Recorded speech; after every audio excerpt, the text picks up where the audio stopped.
शाम के 4:30 बज चुके हैं। आप देख रहे हैं आज तक। मैं हूं आपके साथ चित्रा त्रिपाठी। आखिरकार 8 महीने के बाद चीन ने कबूला है कि गलवान की झड़प में एक कमांडर समेत उसके 5 सैनिक मारे गए थे। हालांकि चीन के इस कबूलनामे में भी चालबाजी है। कई एजेंसियों के मुताबिक चीन के 5 नहीं बल्कि 45 सैनिक मारे गए थे।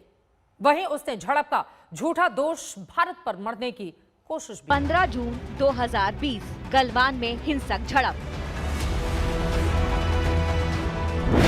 8 महीने 3 दिन बाद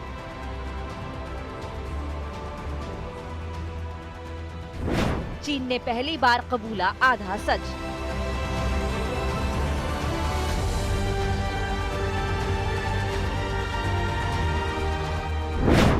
पहली बार चीन बोला गलवान में मारे गए उसके 5 सैनिक। गलवान में भारतीय सैनिकों के पलटवार में अपने सैनिकों को खोने की बात नकारने वाले चीन ने अब पहली बार मान लिया है कि हिंदुस्तानी जाबाजों के हाथों उसके 5 सैनिक मारे गए। पीपल्स लिबरेशन आर्मी के मुताबिक गलवान में चीन के जो सैनिक मारे गए उनमें शामिल हैं PLA के रेजिमेंट कमांडर कीफाबाओ, चेन होंगुन, चेन शियांगरोंग, जियो स्वान और वांग झोरन। जून 2020 को गलवान घाटी में हुई हिंसा के लगभग 8 महीनों बाद चीन ने यह तो माना कि गलवान घाटी में उसके सैनिक मारे गए, लेकिन चीन अभी भी पूरा सच नहीं बोल रहा है। चीन ने यह माना कि एक कमांडर समेत उसके 5 सिपाही गलवान घाटी में मारे गए, जबकि सच्चाई रूसी एजेंसी तास के मुताबिक यह है कि चीन के 45 सिपाही गलवान घाटी में मारे गए थे। 15 जून को LAC पर हालात बदलने की कोशिश कर रहे चीनी सैनिकों को 16वीं बिहार रेजिमेंट के कमांडिंग अधिकारी कर्नल संतोष बाबू रोकने पहुंचे थे। चीनी सैनिकों ने उन पर और उनके साथ आए कुछ और सैनिकों पर हमला बोल दिया। इस झड़प में कर्नल संतोष बाबू समेत 20 सैनिक शहीद हुए थे। जवाब में भारतीय शूरवीरों ने बड़ी तादाद में चीनी सैनिकों को ढेर कर दिया था। यूएस एजेंसी जो 35 कैजुअलिटीज डिक्लेयर किए और हाल ही में जो रशियन के टैस एजेंसी ने जो 45 उनके कैजुअलिटीज कंफर्म किए, जो हमारे northern army commander general YK Joshi ने भी उसके ऊपर जिक्र किया। इन सब चीजों को मद्देनजर रखते हुए चीन जो है अपनी ये चोरी नहीं छुपा पाया। अब चीन ने अपने सैनिकों के मारे जाने का अधूरा सच कबूलते हुए भारतीय जवानों के शौर्य को भी स्वीकार किया है, लेकिन रूसी एजेंसी के मुताबिक गलवान में चीन के 5 नहीं 45 सैनिक मारे गए थे।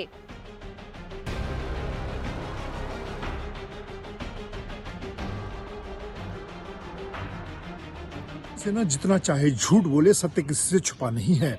जून 2020 में गलवान की खूनी भिड़ंत के दौरान चीनी हमले का जवाब देते हुए भारतीय सेना ने उसी की भाषा में उसे मुंहतोड़ जवाब दिया था, जिसमें 20 भारतीय सैनिक शहीद हुए, जबकि चीन के 40 से ज्यादा सैनिक मारे गए। रूसी समाचार एजेंसी तास के मुताबिक गलवान की हिंसक झड़प में कम से कम 45 चीनी सैनिक मारे गए थे। इससे पहले अमेरिका की न्यूज वेबसाइट US न्यूज ने अमेरिकी खुफिया एजेंसी के हवाले से बताया कि गलवान की हिंसक झड़प में चीन के 35 जवान मारे गए थे। यानी तमाम दावे भारतीय पक्ष के एकदम करीब हैं। सिर्फ चीन उसे झुठलाने में लगा है। झूठ बोलने में चाइना माहिर है। दुनिया में मुझे लगता है ऐसा कोई सरकार नहीं होगा चाइनीज सरकार के जैसा, जिन्हें झूठ बोलने में इतना माहिर होते हैं। और उनका डिप्लोमेसी भी बड़ा खतरनाक डिप्लोमेसी है। और अतीत में कई बार चाइना ने हमको धोखा दिया है, दोस्ती के नाम पर दुश्मनी किया है।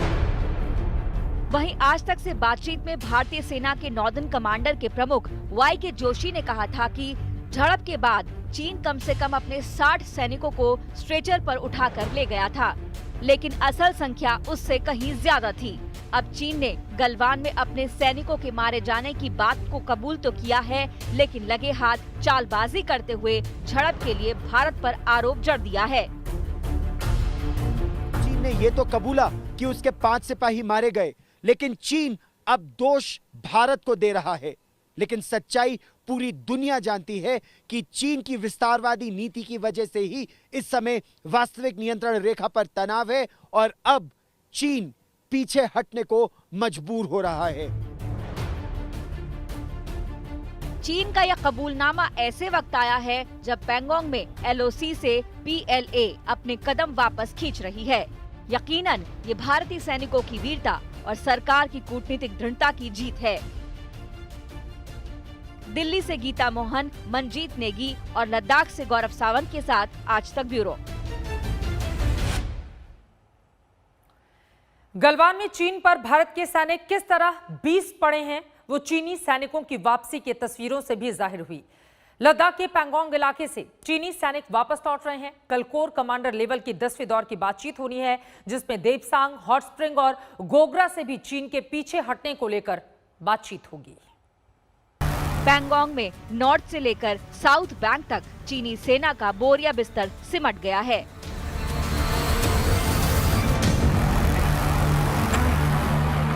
भारतीय सेना अपने हाई रेजोल्यूशन कैमरे से पल पल चीन की हरकतों पर नजर रख रही है।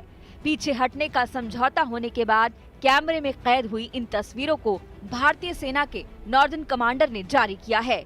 चीनी सेना बंकर गिरा रही है, ट्रकों पर साजो सामान लादकर ले जाया जा रहा है। वहीं उसके सैनिक फिंगर 4 से वापस लौटते नजर आ रहे हैं। चीन को पीछे धकेलने में भारत अपने सैनिकों के शौर्य की वजह से कामयाब हुआ, जो उन्होंने 29 और 30 अगस्त 2020 को दिखाया था। भारतीय सैनिकों ने रातों रात उत्तरी और दक्षिणी पैंगोंग की सारी ऊंची पहाड़ियों पर कब्जा जमा लिया था। जो हमने कार्रवाई की 29-30 अगस्त को, वो एक टर्निंग पॉइंट था, क्योंकि जब हमने जो लीवरेज हासिल किया, हम उसके पूरे जो उसके गैरिसन्स हैं, मोल्डो गैरिसन है, उसको हम डोमिनेट कर रहे थे और वो फिर उसके बाद बैकफुट पे हो गया और इसी वजह से वो दोबारा नेगोशिएटिंग टेबल के ऊपर आया। और फिर उसने नेगोशिएटिंग जो हमने की आखिरी 3 फ्लैग मीटिंग में, जो कि 29-30 अगस्त के बाद हुई हैं, 7वीं, 8वीं और 9वीं, उसमें फिर वो कोशिश कर रहा था कि कुछ उसको फेस सेविंग मिले, लेकिन हमारा जो बॉटम लाइन था, जो एब्सोल्युटली क्लियर हमारे जो एम था कि हमने स्टेटस को एंटी अप्रैल 22 अचीव करना है, उससे कम हम किसी भी चीज़ को नहीं मानेंगे। भारत ने साफ कर दिया है कि वो अपनी 1 इंच भी जमीन नहीं छोड़ेगा और इसी बुलंद हौसले ने चीन को पस्त कर दिया। उसे अपने कदम पीछे खींचने पड़े। सूत्रों के मुताबिक LAC के पास फिंगर 5 पर बनाए अपने हेलीपैड और अस्थायी जेटी को भी चीन ने नष्ट कर दिया है। चीनी सेना 80 मीटर लंबे उस बैनर को भी हटा रही है, जिसमें चीनी भाषा में कुछ संकेत और नक्शे बने हुए थे, जिसे फिंगर 5 और 6 के बीच लगाया गया था। लेकिन भारत भरोसा तोड़ने में माहिर चीन की कथनी पर नहीं, सिर्फ करनी पर विश्वास करता है। लिहाजा हाई रेजोल्यूशन कैमरों के जरिए भारतीय सेना पीछे हटती चीनी सेना के हर कदम पर नजर रख रही थी।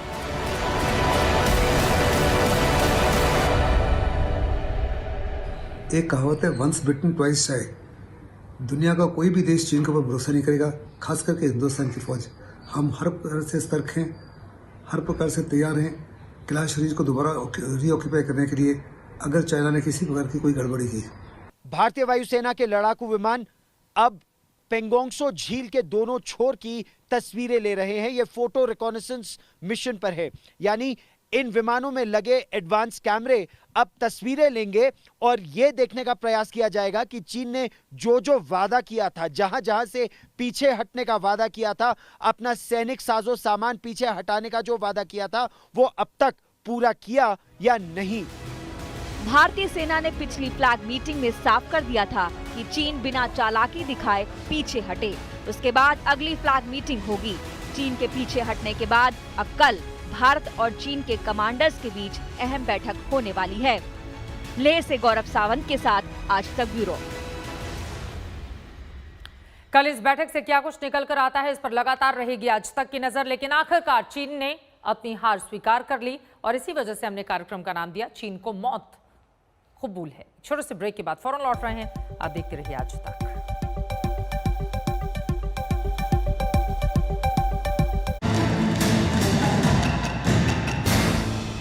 नमस्कार, मैं हूं अंजना ओम कश्यप। हमें उम्मीद है ये वीडियो आपको पसंद आया होगा। लेटेस्ट खबरों के लिए यूं ही देखते रहिए आज तक और इस वीडियो के पसंद आने पर लाइक, शेयर एंड सब्सक्राइब करना ना भूलें।